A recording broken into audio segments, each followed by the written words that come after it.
What's going on, everybody? Welcome to another Angle of Pursuit podcast, your fantasy football, sports betting, and NASCAR home here at fakepigskin.com. I am your host, Kyle Robert. You follow me on Twitter at NotoriousKRO. With me yet again to break down another NASCAR race, it's Brian Twining. What's up, Brian? What's up, Kyle? Man, after last weekend where there were so many twists and turns and just miraculous endings, and Yep. I mean, both races finished in amazing fashion. I'm pretty excited to go to a course that NASCAR hasn't been to since 1956 at the top level. So This is going to be pretty exciting. Yeah, I'm excited to see how this goes. You know, the road courses always seem interesting. Sometimes those races can devolve into a lot of follow the leader, but I think we could have some fun. But yeah, let's talk. I want to talk a couple things before we get into this week's race. Obviously, we'll talk betting. We'll talk a little bit of a DFS preview. Obviously, we have practice and qualifying this week, so that will help dictate kind of what we want to do. Unfortunately, the race will be on Sunday, July 4th, and Brian and I will both be in celebrating with some festivities. So we will not be able to live stream on the 4th, but we will make sure we tweet out our thoughts. If you head to Notorious KRO at Greasy Rules 14 on the Twitter, best place to find us, best place to reach us. If you have questions for your decisions, make sure you're reaching out. Appreciate everybody who hopped on the live stream last week. We'll try and do one again next week. Especially for the races that have qualifying. But yes, very important. Sunday was fun for me. From a betting perspective, I didn't get too crazy, but I had 3 top 5s. I had Brad Keselowski, I had Kevin Harvick, and I had just outside the top 5 Ryan Blaney. I appreciate William Byron pulling into the pits for me to cash those. I thought your guy was going to take it home for sure. Dude, for real. By the looks of it, it looked like he was going to make it on gas, and then all of a sudden they're just like, nope, you got to you got to come in. You got to come in. And it's pretty interesting. It's really weird because it's like, they're really playing with it, seeing what they can do, but at the same time, when the car doesn't have it anymore, you got to pull it in. So it's a risk reward situation. Unfortunately for Willie B, the reward was not there, but ended up for my wallet being okay. And over on DraftKings had a nice little 2.5 return. So I'm not complaining about that. Yeah, and we got to see Kyle Busch get in the victory lane finally after continuously backing him. And and of course I didn't bet him this time, even though I remember I'm talking about him. Oh, this is a good play. I think he makes sense. No, I didn't bet it. It's stupid. Yeah, also too, I was having a discussion with people on Twitter just about how to get into NASCAR, and I think this past weekend of racing is a perfect example as to why the novice fan can gain a better appreciation for the sport. Just seeing like what happened on Saturday with Kyle Larson blowing a tire, going into the final turn for victory lane, and then Sunday watching these guys try to save gas by letting off the throttle a little bit, drafting as opposed to trying to lead the pack. Like there's so many little nuances that you start to learn as you watch more and more of this. Yeah, and I know the OGs probably don't love the stage racing, but for new people, for people starting to get into it, I think it makes a lot of sense because there was this kind of understanding of, okay, I'll just tune in for the last 15 or 20 laps and catch up on the race because nothing's happened. They're just following each other around the track. And with stage racing, it's definitely helped to improve that. So kind of interesting. And then the other bit of NASCAR news, our buddy Daniel Suarez looks like he's going to have a teammate this year, or next year rather. Their Trackhouse Racing is going to be buying Chip Ganassi. They're adding a second car. We'll see what that looks like. If anybody gets preferential treatment. They are saying both Ross Chastain and Kurt Busch, who are Chip Ganassi racers right now, will have a very good shot at maybe potentially landing one of those spots. But I think they're also open to seeing what's going on and seeing if they can grab somebody else, and whether that's a young driver, whether that's our boy Eric Jones, getting him out of Doherty Racing, I believe. It'll be interesting with Kurt Busch, though, because there was already rumors a few weeks ago that Kurt Busch was going to be the second driver for 2311 going into next year, because I think Busch's contract is up right now with Chip Ganassi Racing. So I mean, does that mean that Ross Chastain, who has shown over the last few races that he's definitely a threat and Yeah, he's kind of yeah. improving, moving up the board, kind of steps into that seat?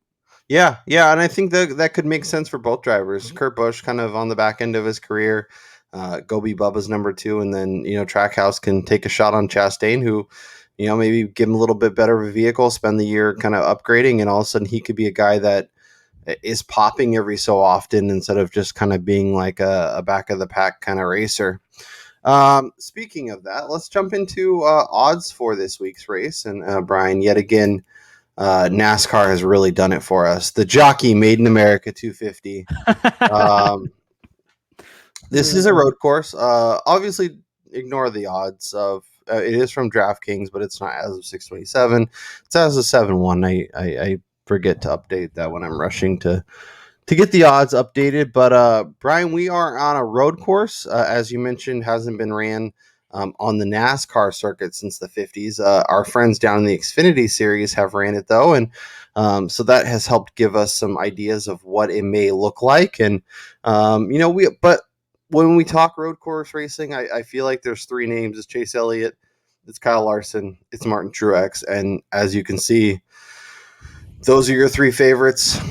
Chase Elliott is the favorite over Kyle Larson, and then Truex is kind of double those guys, which I think is kind of interesting considering the run of success all three have had at road courses. Yeah, I still don't know how you can go against Kyle Larson right now. I mean, Yeah, he should have been the champion on Saturday, and then Sunday, who knows what would have happened had he not had to go to his backup vehicle, even though he was still running inside the top five the yeah, majority of the day. So, I yep, mean, dude is just on another level right now. Martin Truex Jr., I understand his past successes at road courses, but he just doesn't seem like the same guy over these last few races. We'll see if they can get their stuff together for this weekend. And then, of course, Chase Elliott, he always dominates here at the road courses, but him too, he just can't catch a break of late. And it's seeming that Kyle Busch is the guy that's trending upward who would have the best potential to compete with Kyle Larson this weekend. yeah. His 8-1 number is incredibly interesting. It is interesting though, Brian, because we talked about it even last week. Kyle Larson was plus 250. It seemed like a fine bet if you wanted to get there, but I just can't. I have a hard time betting that short of a number on a driver that is competing with all these other options. And I was able to bet Ryan Blaney and Kevin Harvick and Brad Keselowski at all over 2-1 or at 2-1, and Yep. I could get them to top five. So I had 5 placement points for basically the same odds, and I can make the same investment. So for me, it's hard to get there. For road courses, it might be a little more palatable, just because I think it is easier to dominate. We'll see. We'll see how qualifying goes. We'll see, and obviously with practice and stuff, how these numbers move. It will be interesting to check back, and if I find some interesting line movement, I will try and share it. Give us a follow at FPAOP on Twitter and AOP Podcast on Instagram. I will try and update a few things there as well, just throughout the week to see how these numbers move, because I think there is some interesting numbers, some interesting potential. As you can see, as we travel further down the list, we got an AJ Allmendinger sighting, Yeah. Road Coast Warrior, and his odds, are playing to that strength. And then Austin Cindric at 40-1 is a bet I think I'm going to make because I see that line moving. I expect his qualifying to go well. I expect his practice to be impressive. And the car he's going to be driving is a really nice one, at least for this season. So he's going to be somebody that has had a ton of success at road courses. In his 2 trips to Daytona road course, a first and a second, over at the Road of America in Austin, a first and a second in his last 2 starts there. He's just a guy that has popped and popped on the Indy road course, started 10th, finished 5th. A guy that goes up the list, the guy that performs well, and I know he's racing against Elliott. I know he's racing against Larson. And so if you'd rather look at a top 5 number or even a top 10 number on him, I don't blame you for going there. But that 40-1 number is incredibly appealing for me. Yeah, I think this track more than probably those of late, you have a shot to get those longer odds guys to Mhm. potentially win this race because the aforementioned like Chase Elliott, he hasn't been running as well. Kyle Larson kind of ran into bad luck Saturday, and we don't know what's going to happen at a track that he hasn't ran in a long time. And then again, Martin Truex Jr. also not running the same on these road courses. So looking at the back end of the board at a Ryan Blaney at 30-1, who, yeah, Yeah. he's not the best on road courses, but he's running good lately. Like you said, just outside the top five. And AJ Allmendinger, 25-1 to potentially win this race. I think he finished, it was something like top four in the last two road courses he's ran in the NASCAR Cup Series. So there's a lot of value to be had at this track. And I think like Austin Cindric, who, like you said, sitting at plus 140 for a top 10 too, I Yeah. think that's a great bet right now too. Yep. Love that number. Plus 425 to top five. Allmendinger is 3-1 to top five. I think both those numbers make a ton of sense. And, when you're looking at those guys to top five versus a Chase Elliott or a Kyle Larson, obviously those guys have more pedigree and are priced the way they are for a reason. But um, getting the placement points on guys that I feel like have as just as good a shot to finish in the top five as those guys do to win the race, I think it makes a lot of sense. Kyle Busch would be my favorite option. If you don't want to go with one of the top three guys, I think he makes the most sense. I think he's running really well. And even though he won Sunday's race, I think he can win back to back, and that won't be too much of an issue. Yeah, it's pretty bad that we're going to Kyle Busch. And then for me, I think my favorite odds wise for this weekend is Joey Logano outright 12-1. Um, this is a dude who I've constantly talked crap about him. He's kind of like the Baker Mayfield, I think, of NASCAR for me, but he's 7 of his last 8 in the Cup Series this year. He's ran top 10 with, I think, like 4 top fives. And then looking at his recent road course success since 2020, he's finished top 10 in all 6 of those, with his last 5 being top fives. What about your boy Willie B? I like his number at 22-1, but I'd prefer betting him at a potential top 5. I'm not Yeah, because banking on him winning. he was outside the top 30 in 2 of his last 3 road course races. That's not Yeah. exactly what you're looking for, but has shown the ability to be inside that top 10 and flirt with the top 5. That could make some sense. And if his pit crew can be decisive on their decision making, there's a potential that we're talking about him as coming off of a victory at Pocono. So yeah, and Ryan Blaney is interesting, but after the 5th at Charlotte in the Roval in 2020, 13th, 15th, 17th, 10th, not exactly what you're looking for when it comes to betting outrights, but he's also a guy that's popped up and won a road course. So, if you're looking as an outright bet, he might make more sense there than he does for a top 5 or even a top 10, yeah. given his, inconsistencies on the tracks. Yes, for sure. Looking at some top 5s over on driver averages, trying to find some value, seeing if anybody pops up that I think could be interesting. Obviously, we don't have qualifying numbers, so building DraftKings lineups are not going to be exactly something we're going to work on today. As I mentioned, we'll tweet those out. But Cindric again could be another guy that could make some sense. I'll tell you a guy that I'm looking at right now, and that's he's not even on the list here, but that's Chase Briscoe going into this race as a potential top 10 finish, sitting at plus 290, I believe, right now. Let's see here. Yeah, plus 290. Briscoe he's ran twice here at Road America in the Xfinity Series, and both times he's finished 7th or better. So he's got a 7th and a 3rd place finish. And I've gone to this once before with, I think it was Corey LaJoie, looking at their career statistics, and road courses are actually one of the places where he excels the most in his short duration in the Cup Series, at his best average finish of 18th. So I'm not saying that this dude is going to win the race, but you're not saying that he's not going to win the race. Yeah, like at 3-1 to make a top 10 to finish just a Yeah. quarter of the field. I think those are great odds for a guy that does really well at this specific track and does decent at road courses altogether. Yep. Christopher Bell is somebody that I want to be excited about, but he's got outside of his win, he's been awful at road courses, so I can't that's get not on back on the something bell. I can get to. Yeah. I'd much rather take Cindric at the same price. Hell, I'd rather take Kurt Busch at the same price.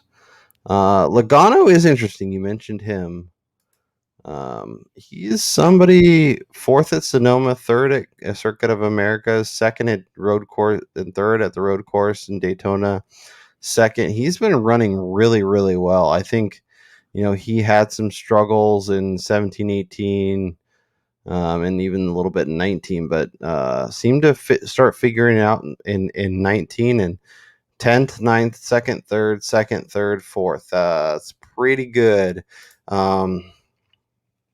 He could be somebody that I think I could definitely find myself getting to, especially when we talk, top fives or whatever. Yeah, he's plus 155 to top five. I feel like that's a Yeah. nice number right there.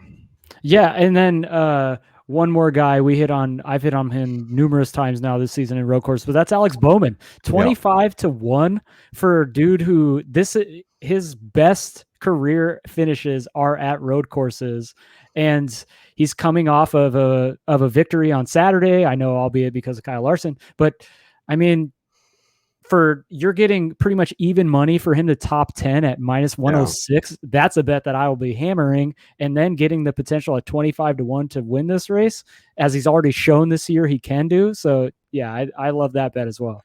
I got a couple head to heads that I'm looking at that I think could be nice value if you want to play the narrative game. Kyle Busch plus 100 versus Martin Truex Jr. If you want to fade the Truex whatever and say there's something going on there that we can't see, Kyle Busch has been running phenomenally, even money to beat him. And then Kyle Larson plus 100 Yep, versus Chase Elliott. I I think just saw that. both those numbers make a hell of a lot of sense. And if you're just basically need them to pass that one driver, and it might be for first and second, it might be first and 14th, it might be seventh and eighth. It doesn't really matter. One of them might crash out as long as your guy finishes first, finishes above them. You don't have to worry about top fives or top tens or any of that stuff. Obviously, you'll need them probably to get there if you want to make sure you're going to cash. But those two numbers jumped out to me considerably. Yeah, I especially like the Kyle Larson getting even value against Chase Elliott, just Yeah. for how they've been running of late. Kyle Larson seems to be just head over heels better than everyone else, regardless of track. So Yeah. And it's I mean, at worst, that should be even money, not minus yes, yeah, 134 both for ways. Elliott and plus money for Larson. It should probably be minus 110, like in If you football. If you have wanna, just if you even money. wanna jump on the Briscoe train, you could take Briscoe minus 115 versus our guy Eric Jones. Yeah, but I mean, Eric Jones is also really good on road courses. I'd be interesting to kind of let that one play out and see if it moves at all, because Yeah. I would think Jones would get probably a little bit more of the money here, just kind of with a larger history at road courses in the Cup Series. But I'd probably lean Briscoe. Yeah, I mean, I think it's another way to attack it where he doesn't have to finish top 10, but you can still bank on him to have a quality race, and maybe that's a supplemental to your top 10, and you can say, okay, well, he didn't finish top 10, but he finished 14th, which is 3 spots ahead of Eric Jones, and make some money on your investment and kind of split the baby that way. Allmendinger minus 150 against Austin Cindric. Austin Cindric plus money versus Allmendinger is something I could find myself getting to come Sunday. See, that one kind of scare. I I obviously know at it's the current terrifying, but at the current line, yeah, I at love plus that. money, it's incredibly appealing. Given Cindric's run, I know it's a weird situation, but both these guys are jumping into cars they don't normally drive too much and True. stepping up. It's not like your fate, is going against Kevin Harvick or somebody, but both guys that have traditional runs of success. I think that could be an interesting one. Once again, if you like Cindric, if you want to take him in the top 5 or top 10 market, could be another way to back him as a driver. And then obviously DraftKings being the final, or Monkey Knife Fight, our friends over Monkey Knife Fight. another interesting way to play some NASCAR DFS. And Brian and I hopefully will have an article up this weekend and give you some ideas. And if you use the promo code Pigskin, you get 100% match deposit bonus on $100 plus a free $5 entry. So pretty solid little deal. You can pick some fantasy point over unders. You can pick, and it's all based on finishing points. So if you're looking and you don't really like the DraftKings where you have to lead laps and do all this other stuff, so much of that is based off of finishing, and you're just going up against the number. You're not going up against anybody else who happens to play the same lineup as you but has one better driver and ends up taking home the cash prize. So that's another way to attack it. Head over to Fake there's Pigskin. lots of ways to win. Yeah, so head over to Fake Pigskin, check that out. Make sure you are checking out our pod each and every week. We break down the NASCAR races. We're also delving into our fantasy football stuff as that season ramps up. We're going to have a lot of good stuff coming that way. If you're not watching on YouTube, make sure you're heading over there and subscribing and turning on the bell notification. That's where you get our live streams. Almost every race, not every race, but almost every race. And we put up some cool graphics, and you can see a lot of stuff that we're talking about. Helps make the experience a little better. Brian Twining, I guess that leaves one thing and one thing only. What's your best bet for the Jockey Made in America 250? All right, so oh man, after some internal discussion with myself over the last few minutes, I'm going to do it. I talked myself into it. I convinced myself with the data. I'm going purely off of data here. I'm going to go Joey Logano. It's disgusting. I'm not going easy. Top 3. I like it. Plus 325. I just think that his run of success at road courses will potentially lead him to victory lane this weekend. I think it makes a ton of sense. I think it's something I can absolutely get behind and probably will. So sorry to Joey Logano and his backers. I'm sure that will be it will not be good. When Brian and I are both on board, it either goes amazing or goes terrible. Maybe I'll bet the outright so that we're not going too crazy. Man, there's a few things I like. The more I look at it, I'm going to take Kyle Larson plus 100 against Chase Elliott. I love that. I think it makes too much sense.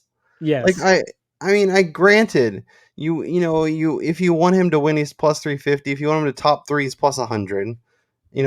Granted, they could finish 38th and 39th, right, and you still win your bet. Right. Or Larson, there's a world where Larson finishes 3rd or 2nd and Elliott finishes 1st or 2nd. And kind of you'd win the top 3, but not the head-to-head.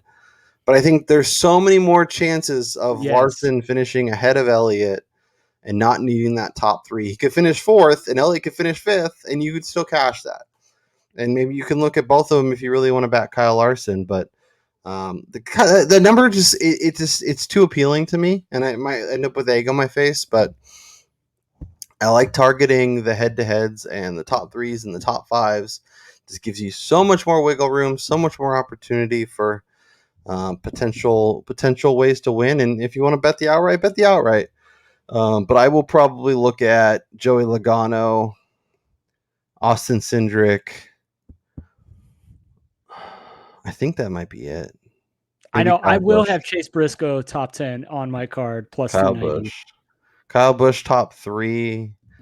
Austin Cindric top 5. Joey Logano top 5. That could make a lot of sense. Man, you're going all in on Mr. Cindric this week. I really like him. And I if you don't want to bet the outright, and I might not end up doing that, just that 40-1 number. I feel like his number should be closer to Allmendinger, 25, 30. And maybe that's crazy. Maybe I'm overestimating him. No, I feel like the opening line is probably right where it should be, just based on his lack of experience in the Cup Series and kind of he's got limited, like everyone else, limited track history at this particular place. So I think it kind of fits, especially jumping into a new car. Yeah. Whereas Allmendinger, for doing the same thing as Cindric, he does have a lot more history. Sure. Going for him. one day those young guns go get the old guys. So Yeah, that's true. all right, Brian Twiney. If you want to check out our fantasy football content, make sure you check out the YouTube page. Make sure you, we're on Spotify and Apple Podcasts and all that stuff for that football stuff. So if you want to check it out that way, if that's more convenient for your commutes, make sure you head over there. We've got some good stuff coming in the way, including a few guests that both Brian and I are very excited about. Our position previews are going to be up. We're going to talk tight ends probably Monday. Give you some thoughts there. And maybe we'll do another mock draft, Brian. We did one of those half PPR from like the one spot. It was really fun. Yep. Ended up with a nice little squad. Maybe we'll mix it up. Maybe we'll go full PPR. Maybe we'll see where the mock draft simulator puts us, and have a little fun making another squad, because I think it could be fun. I think it could be it's a good exercise, and Yep. all that good stuff. So for Brian Twining, I'm Kyle Robert, and we'll talk to y'all next time.